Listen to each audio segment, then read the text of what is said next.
월요공주입니다. 자, 오늘 2월 21일 월요일 아침입니다.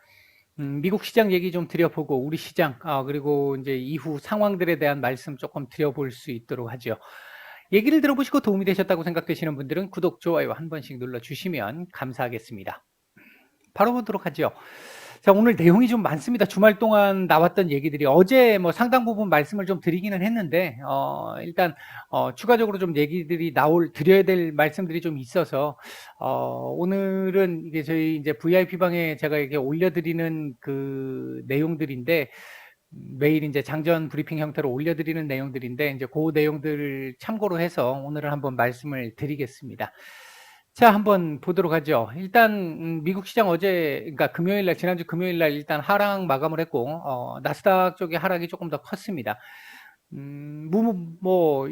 이 지수 하락에는 옵션 만기일 영향 굉장히 크게 있었고요. 근데 근저에는 기본적으로 시장 전체에 작용하고 있었던 부분은 이 우크라이나 문제였고, 그리고 이제 금리 인상과 관련된 문제, 그런 부분들이 지금 현재 시장에 계속해서 작용되고 있는, 베이스적으로 작용되고 있는 부분이니까 그 부분들이 기본적으로 있었다, 이렇게 볼 수 있겠습니다. 일단 장 초반에는 돈바스 지역의 이 폭격 소식들이, 이건 뭐 우리 장중 얘기가 있었던 부분이잖아요. 있었던 부분이었는데, 그런 얘기들이 나오면서 지수가 하락 출발을 했고요. 여기에 대해서 이제 블링컨 미 국무장관이 러시아가 침공을 정당하기 위해서 도발을 계속 하고 있다. 그러면서 미국 종전 기자, 어제 말씀드렸던 부분이죠. 종전 기자가 도네츠크 중심부 지역에서 대규모 폭발이 한 50여 차례 이렇게 있었다, 이런 얘기들이 좀 전해졌었습니다. 오후장 들어서 푸틴 대통령이 미국과 대화할 준비가 돼 있다라는 얘기가 나오면서 일단 받아들였다라는 거 있었잖아요. 이제 그 부분과 함께 낙폭이 조금 축소됐던 부분들이 있었는데, 우크라이나 정부 입장에서는 이게 이제 주말에 나온 얘기입니다. 주말에 나온 얘기인데, 이 돈바스 지역의 친러 성향의 반군들 있잖아요. 반군들과 분쟁 종식을 위한 대화를 하겠다라는 얘기가 나오면서 시장에 좀 안정화 흐름을 줬었습니다. 이 얘기는 이제 금요일에 나온 얘기네요. 그다음에 이제 증시 마감 이후에 이제 바이든 대통령이 기자회견에서 다음 주 침공할 가능성이 있다, 아니면 적어도 몇 주 이내, 이런 표현을 썼고요. 증거도 있어, 이렇게 얘기를 했었죠. 돈바스 지역 내 친러시아 주민들 같은 경우에 주말 동안 여성 노약자들 러시아로 대피시키고 있다라는 소식이 전해졌고요.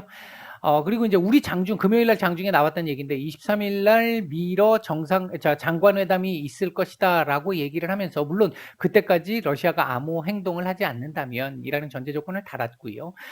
그리고 나서 바이든 푸틴 간의 회담 성사 여부까지도 일단 조금 가능성이 있는 것으로 현재 지금 전해지고 있는 상태입니다.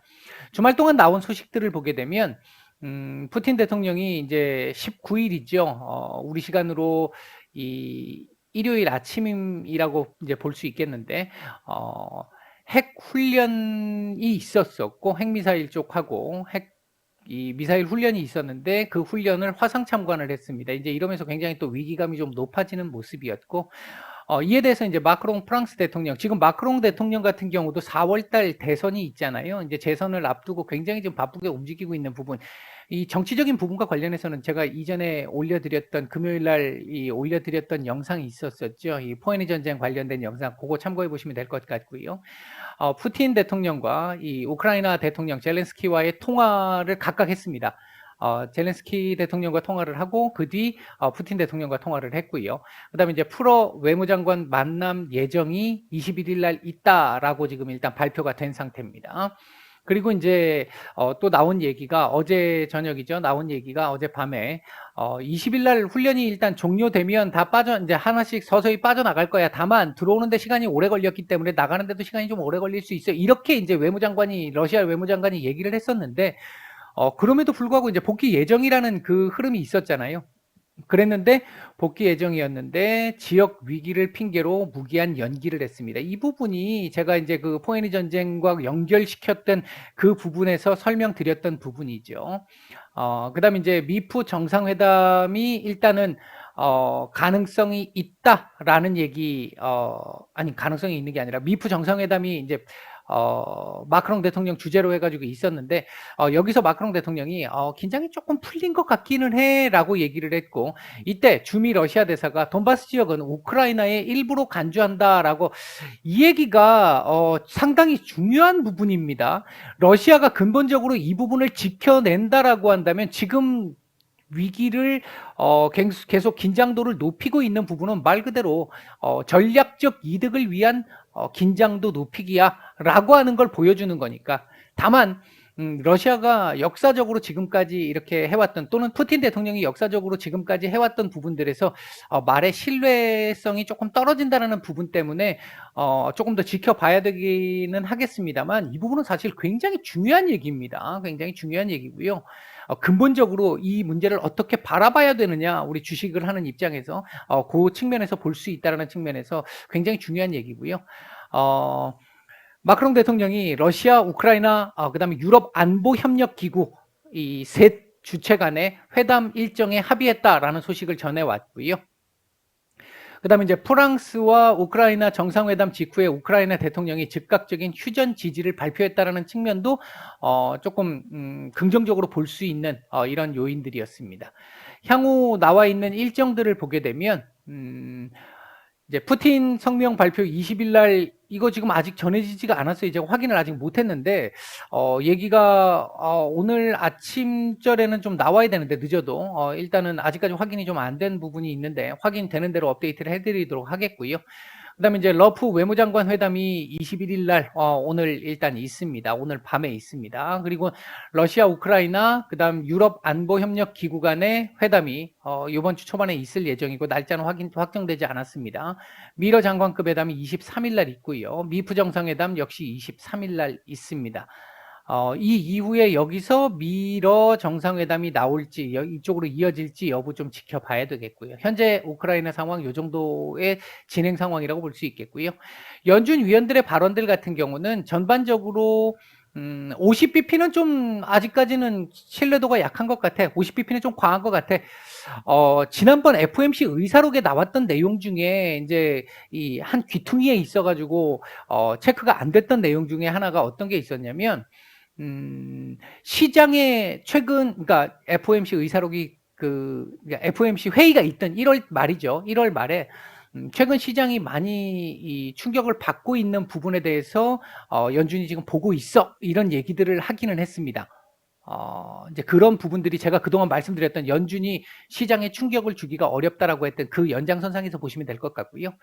그리고 한편으로는 또 하나는 전에 파월 의장이 얘기했던 부분과 일맥상통하는 부분인데, 최근 시장이 조금 하락을 하기는 했지만 아직까지 그렇게 충격적으로 많이 뭐 시장에 문제가 될 만큼의 상황은 아니야라는 쪽의 얘기가 있음으로 인해서 시장이 조금 더 밀린다 하더라도 연준이 그거에 대해서 크게 신경 쓰지는 않을 거야, 이런 정도를 보여줬어요.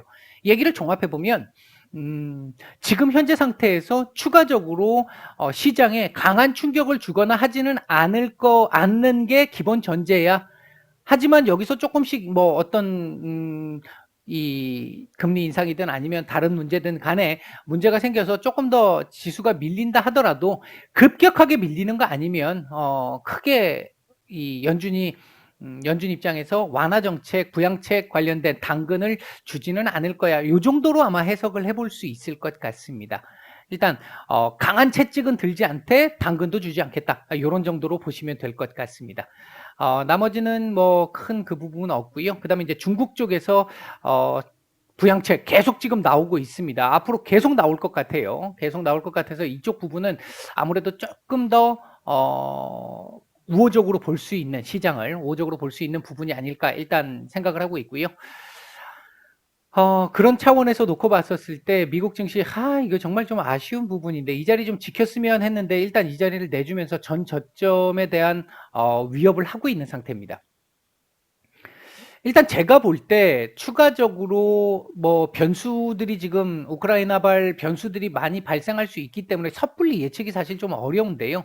근본적으로 전쟁이 확 역전이 되지 않는 전면전으로 나가는 상황, 그럴 가능성은 저는 개인적으로 극히 적다라고 보고 있는데, 그 상황만 아니라면 지금처럼 이렇게 긴장도가 올라가는 상황, 아마 이에 대한 피로감들도 앞으로 점점 더 나오게 될 거고요. 전략적이라는 측면들을 고려해 봤었을 때 이 증시나 금융시장에서 노이즈를 지금 이 부분에 대한 어떤 노이즈가 어쩔 수는 없습니다. 당분간 이게 조금 더 길어질 수 있는 여력, 지금 봤었을 때 제가 전에 말씀을 드릴 때 최대 3월 초에서 초중순 정도 이렇게 말씀을 드렸던 그 라인 정도까지는 일단 지금 러시아가 군대 안 빼겠다고 했으니까 그 상황까지 지속될 가능성은 일단 충분히 있는 상태이긴 합니다. 다만 이 부분들이 점점 시간이 길어지면서 조금 전에 말씀드렸듯이 피로감이 높아진다라는 측면, 금융시장에서 주식시장 마찬가지고 피로감이 높아진다라는 측면에서 점차적으로 아주 충격적인 상황이 나오지 않는다면 좀 노이즈화하는 성향들이 더욱더 강해지지 않을까. 제가 개인적으로 생각할 때는 16일 이후부터는 노이즈라고 보는 게 맞습니다. 지금 현재도 노이즈라고 보는 게 맞고요. 그 노이즈에 따라서 지금 움직이고 있는 부분인데 특별하게 더 추가적인 부분이 나오지 않는다면 다시 되돌림 나올 가능성, 일단 그 가능성이 기본적으로 있겠다. 일단 그게 기본적으로 제가 말씀드릴 수 있는 부분입니다. 만약에 지금 현재까지 나와 있는 얘기들, 외교적인 노력들이 지금 계속 지속되고 있기 때문에 이 부분이 깨지면서 전쟁 위험들이 더욱더 강해진다. 오늘 아침에 나왔던 뉴스 중에 러시아 전체 전력의 4분의 3, 75% 정도가 지금 우크라이나 쪽에 향해 있다라는 소식들도 전해졌는데, 이게 이제 긴장도를 극도로 높이는 정도의 행위인 거지 여기다 놓고 이걸 쏘겠다 이 상황은 아닐 걸로 보여지거든요. 일단 그 상황이라고 한다면 되돌림 나올 가능성에 조금 더 무게를 둘 수 있을 것 같다. 일단 이렇게 말씀을 드리겠고요. 그다음 이제 우리 시장 얘기를 좀 해봐야 될 것 같은데, 우리 시장 오늘 제가 저희 텔레그램 방 쪽에서는 장전 브리핑으로 올려드릴 때 하락 출발 예상된다. 그러나 이후에 바닥 잡고 낙폭 축소할 가능성이 있다. 단, 전제 조건이 있죠. 우크라이나에서 추가적인 악재 소식이 나오지 않는다면, 이렇게 말씀을 드렸는데, 일단 현재까지는 별 내용이 없죠. 추가적으로 나온 내용이 없습니다. 지금 말씀드렸던 내용 정도가 지금 다인 상태고요. 그 상황 속에서 시장 지금 반등 나오고 있는 모습이고요. 이건 자연스럽습니다. 이렇게 나오는 반등이 자연스러운 흐름이라고 볼 수 있겠고, 다만 이제 조금 아쉬운 부분은 현재 외국인들 매도가, 선현물 매도가 계속 진행되고 있다는 측면은 조금 아쉬운데, 이렇게 올라오면서 장 초반보다 매도량은 지금 조금 줄기는 했어요. 코스닥 매도가 지금 조금 많아서 좀 부담스럽기는 합니다만, 그 외에는 크게 문제는 없습니다. 그리고 이제 시장 전체적인 수급이 지금 썩 좋지 않습니다. 좋지 않은 상황이라서 아직 안심할 단계는 아니다. 노이즈는 계속해서 있을 것 같다. 이런 정도 수준이라고 보시면 될 것 같습니다. 자, 시장 지수를 말씀드리기 전에 일단은 오늘 움직이고 있는 섹터들 잠깐 좀 보면요. 일단 디지털 화폐 관련해가지고, 관련 섹터들 지금 움직임이 좀 상당히 좋은 편이고, 리오프닝 섹터에서 순환매 말씀드렸잖아요. 시장 조금 올라오면서 카지노 섹터들 지금 움직임이 조금 나오고 있습니다. 그리고 여행 섹터들도 지금 조금씩, 나오고 있고요. 그 다음에 이제 건설주들 조금 움직임 좋고요. 그 다음에, 도심 항공 모빌리티 쪽도 조금 움직임이 있는데, 이 부분은 아마, 이 지금 디지털 화폐 쪽하고 같이 연결되어 있는 부분들이 좀 많아서 상대적으로 조금은 좀 약하다. 이렇게 볼 수 있을 것 같습니다. 현재 외국인들 매수 중인 종목들 보게 되면 코스피 시장 쪽에서는 카카오 정도 눈에 띄고요. 매도 상위 쪽에서는 LG화학 정도 눈에 띕니다. 코스닥 시장 쪽에서는 외국인들 매수하고 있는 종목들 보게 되면 SM, 컴투스, 히림, 아프리카TV, 펄어비스 정도 눈에 띄고요. 매도 상위 쪽에서는 에코프로비엠, 카카오게임즈, 하이로닉, 에코프로, 네온테크, 넥스턴바이오, 오토엔, 천보, 네오위즈 이런 종목들 매도가 조금 나오고 있습니다. 일단 전체적으로 지금 차트상으로 볼 때요. 제가 그러니까 금요일 날 꺼드렸던 거잖아요. 금요일 날 이렇게 꺼드렸던 내용에서 보면 요거 지금 딱 요 자리 지금 찍고 지금 반등이 나오고 있는 거잖아요. 오늘 일단 다시 지난주 금요일 날 요 그림 나름대로 잘 만들었다고 말씀을 드렸고, 이걸 잘 만들었기 때문에 시장 일단 시가는 글로벌 시장의 영향을 받아서 아래에서 시작을 했습니다만 다시 이걸 지금 회복하려는 이 움직임이 나오고 있는 것이고요. 오늘도 2730 위에서만 마감을 좀 시켜주면 좋겠습니다. 가능하다면 윗꼬리는 금요일 날 고점을 한번 넘기고 종가를 한번 넘기고 윗꼬리를 살짝 주는 정도, 그래서 금요일 종가보다 약간 밑에서 약보합 정도 선에서만 마감을 해줘도 충분히 괜찮은 정도의 상황을 유지시켜 나갈 수 있겠다. 일단 그렇게 볼 수 있겠습니다. 오전 말씀은 이 정도까지 드리고 마치겠습니다.